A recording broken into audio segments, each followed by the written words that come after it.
Ipo kweli? Iko. Ila nilikuwa nimewatafuta sana wa ndugu zangu. Kututafuta?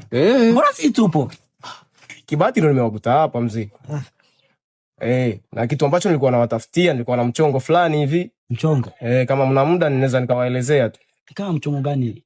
Ukarabati wa nyumba vipi, mtawezana? Hiyo kazi rahisi mzee.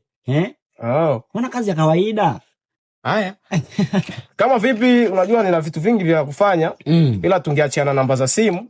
Maana ni kesho hapa tu, kesho na mida ya saa 2 tutajua nini cha kufanya. Okay. Unaweza kupea namba yako? Tayari. Vipi ndugu yangu, huna simu? Simu yangu nimesahau nyumbani. Umesahau nyumbani? Yeah.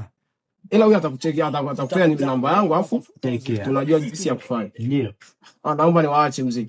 Sisi tupo. Oya tutapatana tena. Tunaomba shukrani. Oya tutaitana muda ya saa 2 kesho. Yeah. Tupo kabisa. Oya tuchekiane. Sawa. Okay.